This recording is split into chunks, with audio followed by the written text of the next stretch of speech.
Experiment भी तय करेंगे, जिसके जरिए लूनर सरफेस और चांद पर जो भूकंप जैसी एक्टिविटीज है, सिस्मिक एक्टिविटीज कहलाती हैं, ये तमाम चीजें क्यों होती है, चांद के जो रहस्य हैं और जो चांद पर जो सॉइल है, जो मिट्टी है,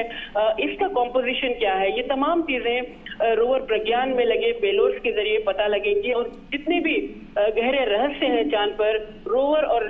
विक्रम लैंडर मिलकर इस रहस्य से पर्दा उठाएंगे। और भारत के जो वैज्ञानिक हैं, इसरो के वैज्ञानिक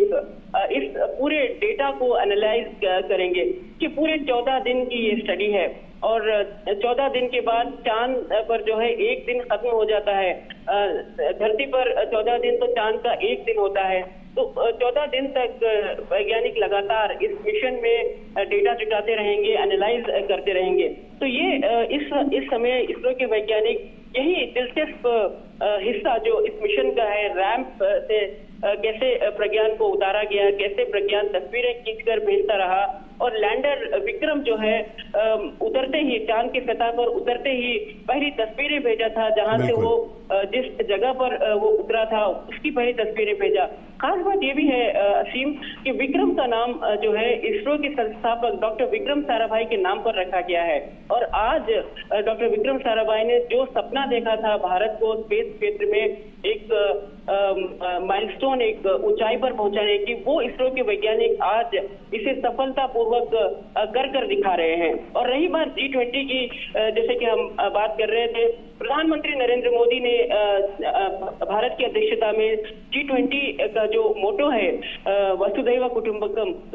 उसको अंग्रेजी में अगर हम ट्रांसलेट करें तो वन अर्थ वन फैमिली, और इसके साथ वन स्पेस भी जोड़ दिया है। यानी एक धरती, एक कुटुंब और एक स्पेस क्षेत्र, एक अंतरिक्ष। यानी अंतरिक्ष भी वो क्षेत्र अब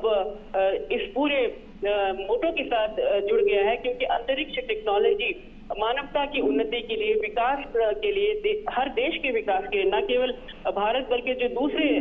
देश है वो भी चाहते हैं कि अंतरिक्ष की टेक्नोलॉजी जो है उसका इस्तेमाल कर सकें। देखिए, प्रधानमंत्री नरेंद्र मोदी पिछले कुछ सालों में जिस तरह से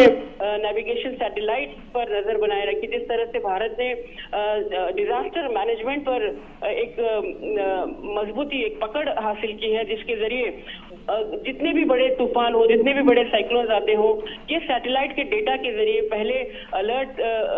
घोषित होता है और इसमें कम से कम जानमाल का नुकसान हो रहा है। ये जो है पिछले 9 या 10 साल में हम अगर देखें तो इसरो ने इस टेक्नोलॉजी को, वेदर मॉनिटरिंग टेक्नोलॉजी और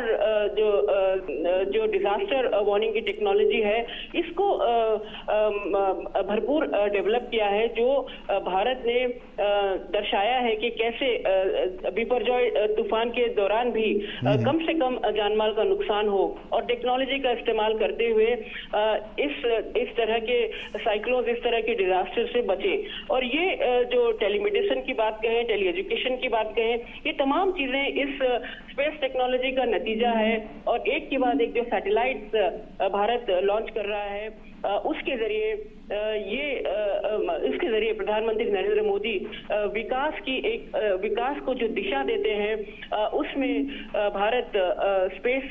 टेक्नोलॉजी का भरपूर इस्तेमाल कर रहा है। बिल्कुल। ऐसे में आशा, चंद्रयान 3 की सफलता के बाद जब इसरो प्रमुख उस दिन प्रेस को संबोधित भी कर रहे थे, उन्होंने कहा कि अब अगला मिशन हमारा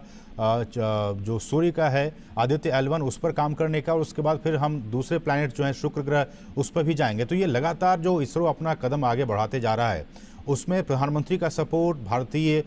लोगों का सपोर्ट और उनकी अपनी जो एक आत्मविश्वास है, वो लगातार इस दिशा में आगे बढ़ने के लिए भी उन्हें उत्साहित कर रहा है। जी हाँ, बिल्कुल। इसरो के पास एक के बाद एक मिशन तैयार हैं, और अब कुछ ही दिनों के बाद आदित्य मिशन लॉन्च होगा। और ये बहुत बड़ा मिशन है, क्योंकि इस मिशन के जरिए भी भारत उन तमाम क्षेत्र, उन तमाम इलाकों का जायजा लेगा सूरज के आसपास, और इसकी स्टडी करेगा, इसका अध्ययन करेगा। जो डेटा भारत जुटाएगा, ये भी चांद, माफ कीजिएगा,